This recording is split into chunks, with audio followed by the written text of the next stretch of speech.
Shalom Adonai. Bom dia a todos. Haris Kairene Agapetos Adelphoi. Estamos aqui neste canal de hermenêutica, ser e interpretação, nosso canal filosófico, nosso espaço do saber. Hoje vamos falar de Jean-François Lyotard, esse importante filósofo, pensador contemporâneo francês, que tem sido um dos grandes proponentes dos escritos e de obras filosóficas sobre o tema da pós-modernidade. Hoje, inclusive, vamos falar sobre o que no livro Pós-Modernidade, escrito por Jean-François Lyotard, sobre os tempos pós-modernos, o que ele escreve e o que ele conceitua e caracteriza os tempos pós-modernos, tá? Ele vai dizer no seu escrito, nesse primeiro, que é inclusive o primeiro capítulo desse seu livro, O Pós-Moderno, que os tempos pós-modernos, eles são tempos considerado do período pós-industrial ou da era pós-industrial, tá? E também são um processo de modificação cuja a origem e para Lyotard vai se encontrar justamente dentro da própria crise da ciência e também até da verdade que vai para ele ocorrer nos últimos, vamos dizer assim, nas últimas décadas, tá, do século XIX. Então, não vai ser apenas uma eventual substituição de uma má concepção das ciências, mas também a empirista, por exemplo. E uma outra qualquer, o que de fato venha desde então ocorrer e propor uma modificação na natureza, mesmo até da ciência e da própria universidade, tá? Provocada pelo impacto das transformações tecnológicas sobre o saber, tá? A consequência mais imediata desse novo cenário do conhecimento e até do tornar ineficaz esse quadro teórico proporcionado até pelo filósofo Jean-François Lyotard, vai se tornar uma proponência para um estudo metafísico moderno, tá? Que, como sabemos, até vai ser responsável por eleger como sua questão a problemática do conhecimento secularizado, tá? Em relação às questões ontológicas e em face também às questões genealógicas. Então, Lyotard tem esse contributo também nesse aspecto que nós estamos vendo aí. Outro sim é o proceder que dessa maneira que Lyotard vai falar que faz da filosofia uma proposta de um metadiscurso de legitimação da própria ciência. Tá? Então a modernidade do quadro teórico, em questão até a se encontrar exatamente no jato de conter esses certos récites, né?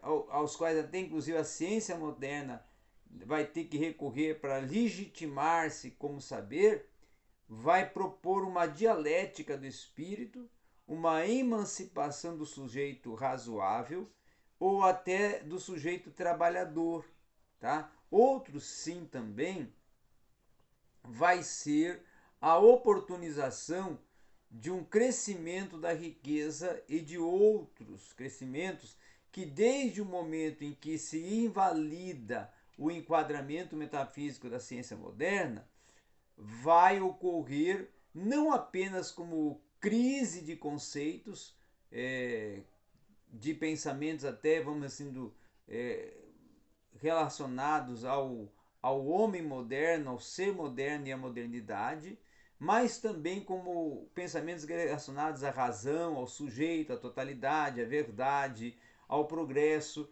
que vai constatar que esse lado dessa crise do saber e da ciência, ela vai operar-se, sobretudo, a busca de novos enquadramentos teóricos que vão ser oportunizadores de um aumento da potência, da eficácia e até da optimização das performances do sistema. Tá?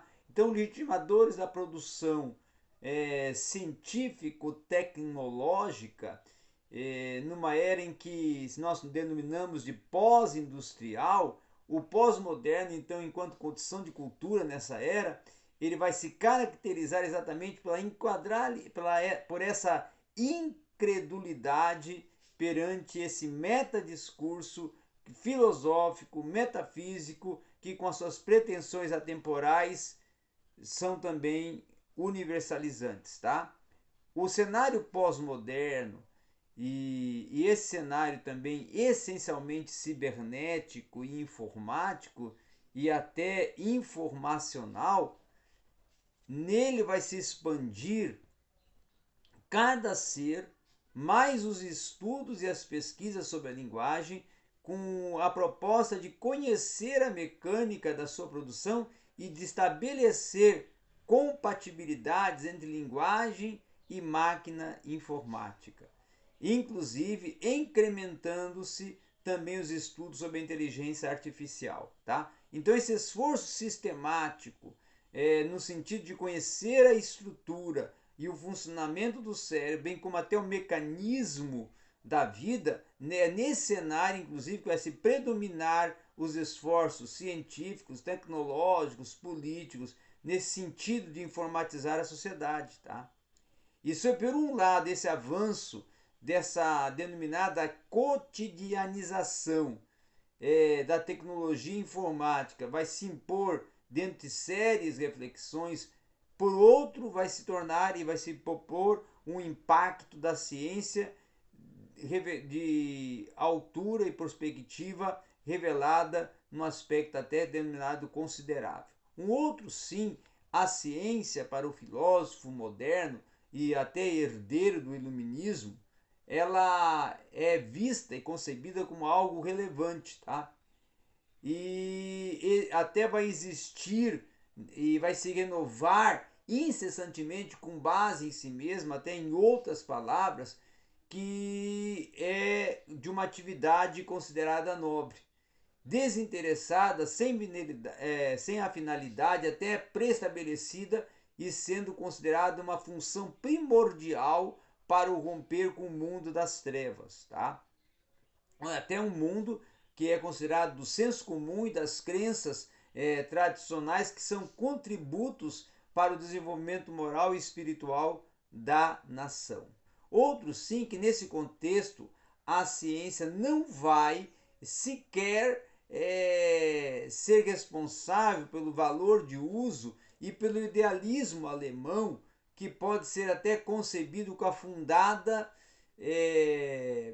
meta-princípio da filosofia, o meta-princípio filosófico, tá? Que vai ser proponente da vida divina de Fichte, né? E dentro até da vida do próprio espírito de Hegel, que por sua vez vai permitir conceber essa desvinculada do Estado da sociedade, permitindo conceber até uma visão capital e fundar a sua legitimidade em si mesma. Já com isso, para Jean Lyotard, nação e ciência caminham juntas. Por quê? Porque, por exemplo, na questão da avaliação Humboldtiana, tá?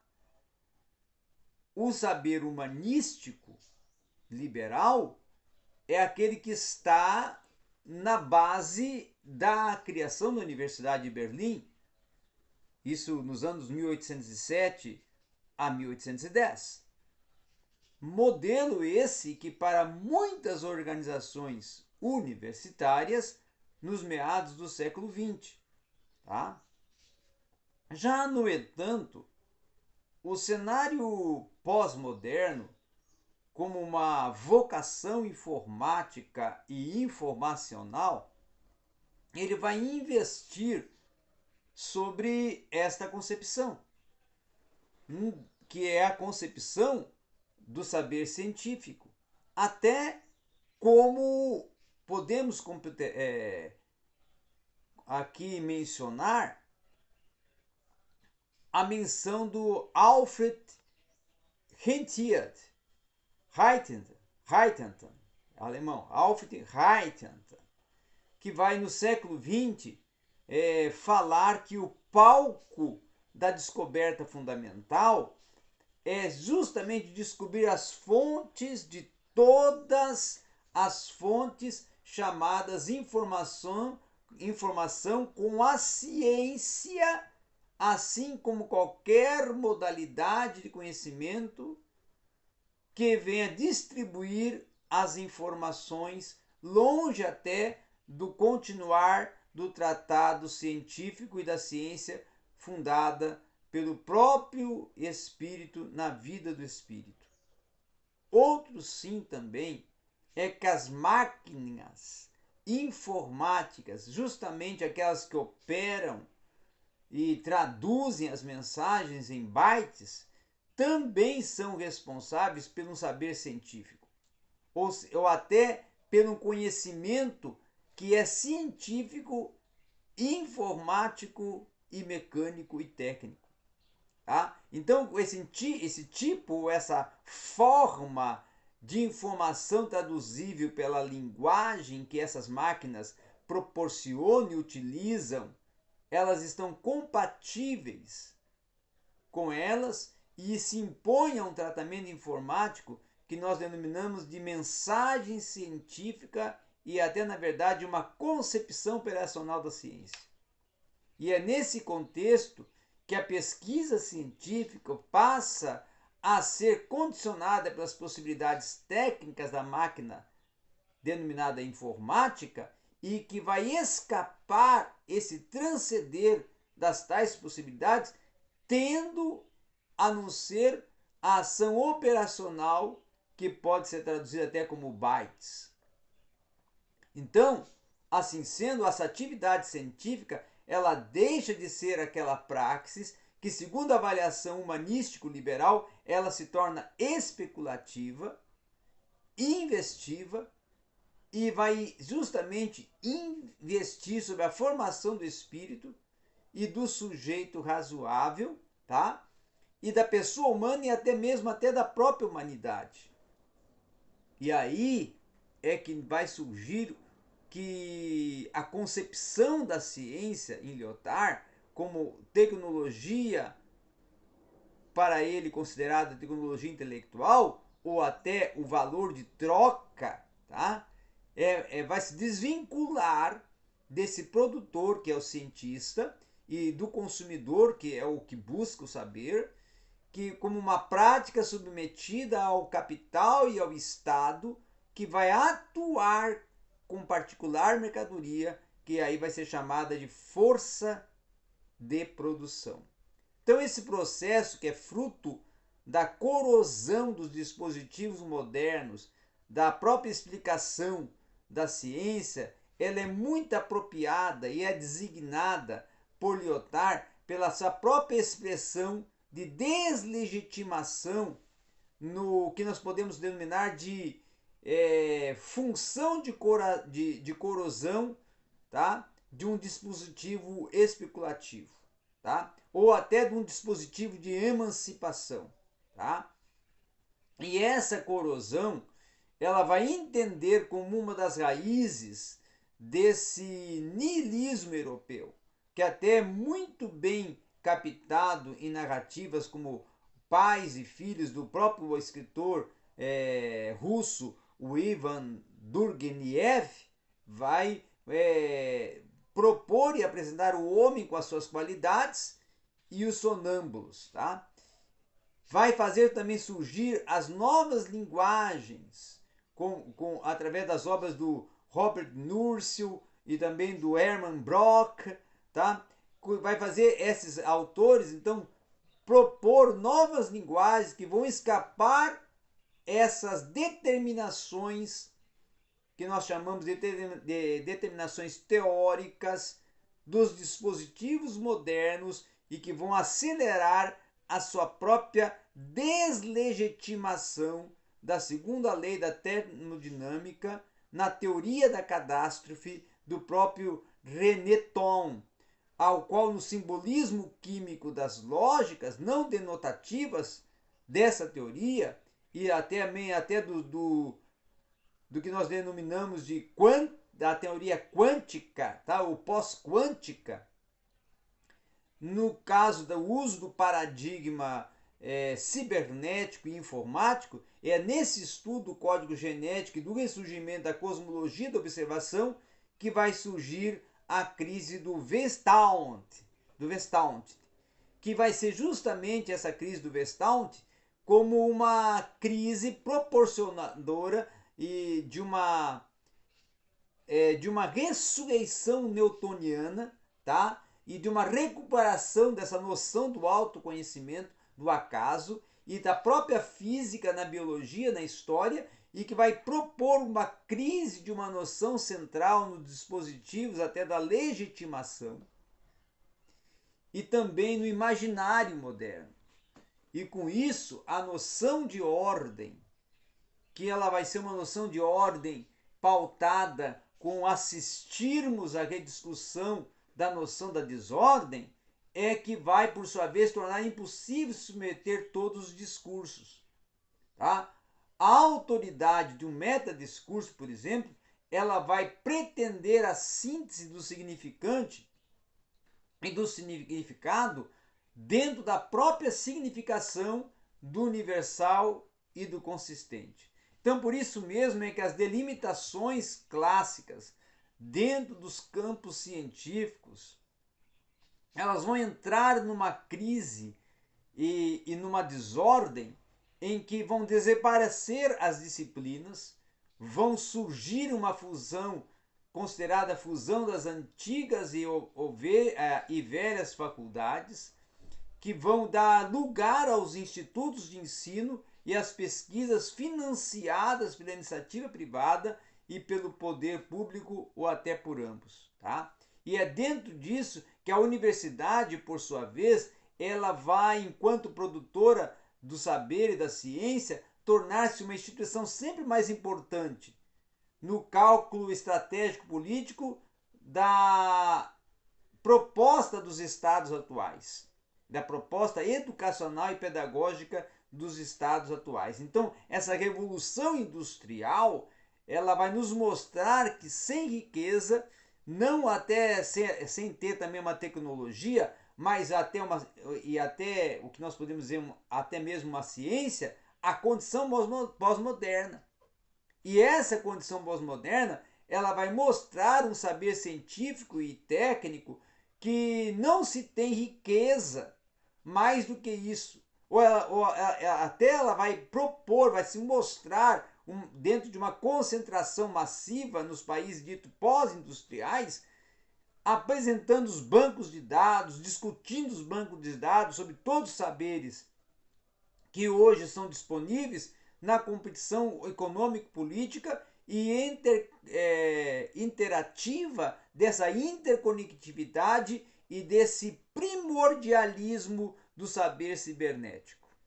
Então é isso que Lyotard expõe dentro dessa busca de uma ampliação e de uma mensuração científica dentro desse contexto da pós-industrial efetivado na pós-modernidade com as suas propostas de uma cientifização cibernética aonde o saber ele começa a ser discutido e reavaliado dentro das suas proponências e dentro das suas instituições promovedoras da cientifização e da exploração científica, propondo uma nova percepção e entendimento de ciência a partir de uma cibernetização